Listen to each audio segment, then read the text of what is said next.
Seja muito bem-vindo, meu irmão, seja muito bem-vinda, minha irmã, mais uma vez presente aqui no nosso canal. Hoje trazendo uma notícia aqui da nossa igreja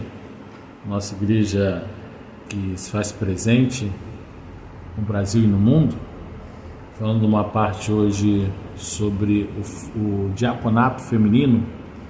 O Papa Francisco pediu que fosse feito um estudo dentro da igreja sobre a possibilidade de poder se ordenar diáconas, ou diaconisas.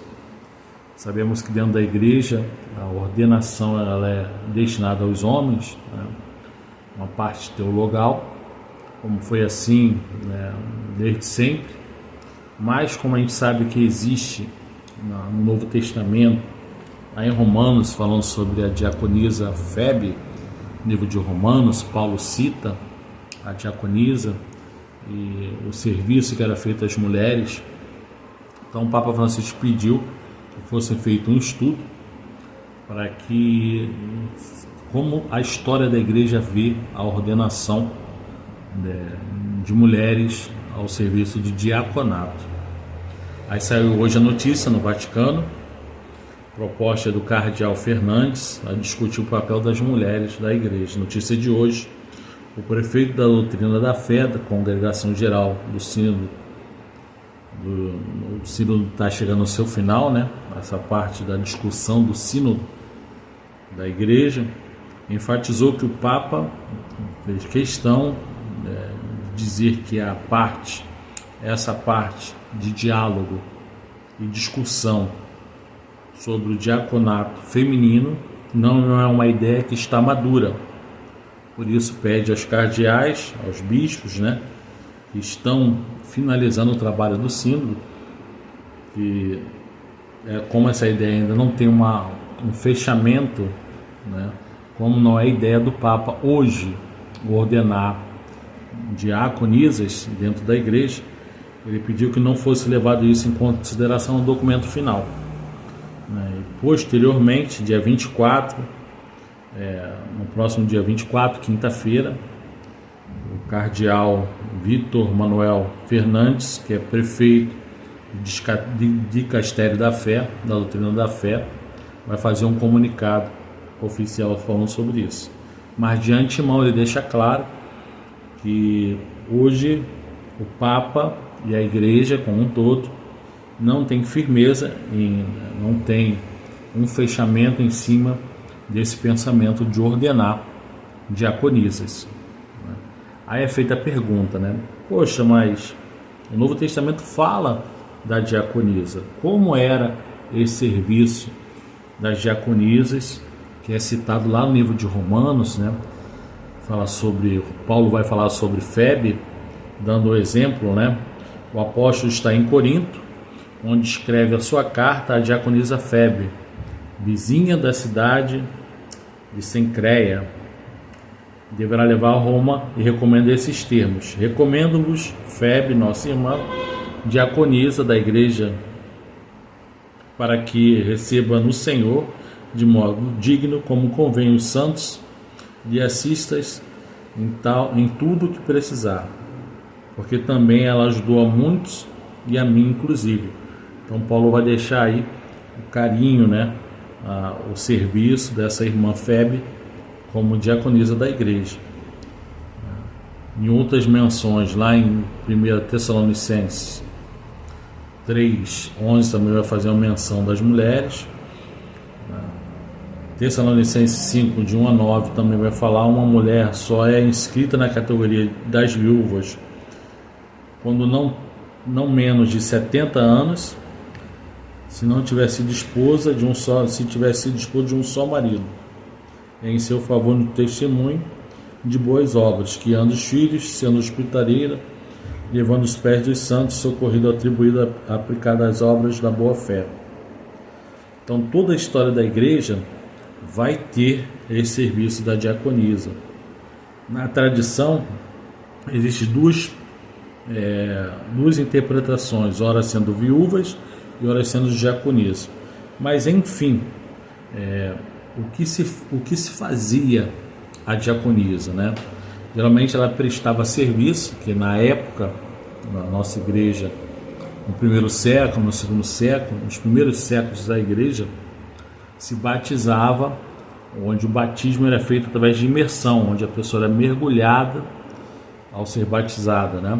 Então, como se tinha costume de batizar muitos adultos, entre eles as mulheres, quando se batizava mulheres, existia um batismo que era feito de imersão e as mulheres eram colocadas à parte para esse batismo.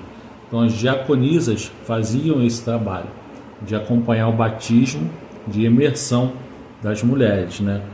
Que eram convertidas ao cristianismo ou eram chamadas à fé. Então essa é a parte da tradição da igreja.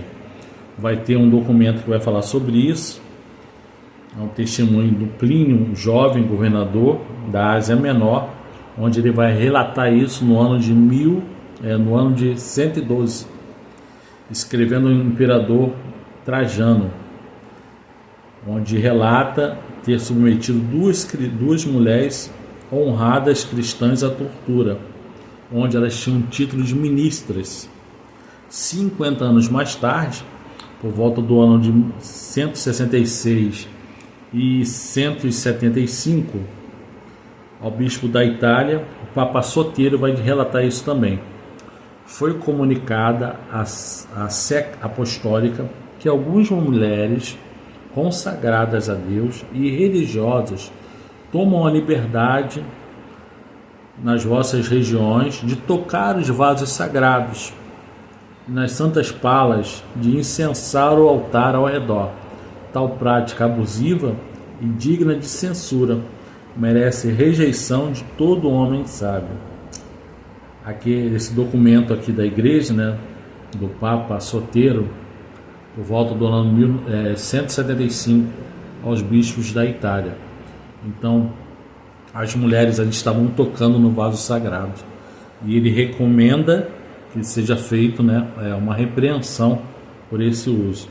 Então, nós vemos que o serviço da diaconisa não é o que a gente pensa. A igreja não ordenava para servir o altar, para pregar, mas sim para assistir as outras mulheres, principalmente as mulheres que eram levadas ao batismo de imersão, as viúvas, né? Então tinha aquela separação, principalmente na parte do batismo, onde as mulheres eram acompanhadas. Então por isso a igreja hoje ela não fecha a ordenação para a diaconisa. Eu tinha esse pensamento, quando eu lia e entendia que a igreja já teve diaconisas, eu tinha esse pensamento também comigo, que a igreja deveria ordenar diáconas, né, ou diaconisas, né, o nome certo é diaconisas, né, mas percorrendo a história da igreja não vemos nenhum serviço no altar, não vemos nenhum serviço de pregação da palavra dessas diáconas, né, não tem nenhum documento onde relata isso. Então a igreja, na sua sabedoria, toma seu cuidado, né. A gente sabe que se tem hoje uma corrente na igreja para se ordenar padres, né, para poder se casar padres, né, ordenar padres casados e também ordenar diáconos e diaconisas. Então a igreja, com muita sabedoria, tem pedido, principalmente o Papa, que se acalme, se estude um pouco mais para se ter um relato. Então não tem nada de definido da igreja, né? E sabemos que quem assiste à igreja é o Espírito Santo. A igreja sopra desde o seu surgimento lá do alto da cruz, né, do coração de Jesus aberto, principalmente depois de Pentecostes. A igreja nunca deixou de soprar sobre os bispos, sobre os papas, sobre os membros do clero, o seu Espírito Santo. E pedimos que essa sabedoria do Espírito Santo continue a soprar na igreja, para que não tenha confusão, para que não seja feito nada pelo lado humano, mas que esse discernimento seja trazido pelo próprio Espírito. E nós sabemos que hoje é a realidade da igreja. Hoje 80%, 70% da nossa igreja hoje, ela é regida, principalmente aqui no Brasil, por mulheres. Então a mulher ela tem uma voz muito importante, mas não quer dizer que para a mulher ter a sua importância na igreja, é o que o Papa hoje está dizendo, ela precisa ser ordenada, ou papa, ou padre, ou diaconisa, né? Então, pedimos a sabedoria do Espírito Santo para continuar conduzindo a igreja.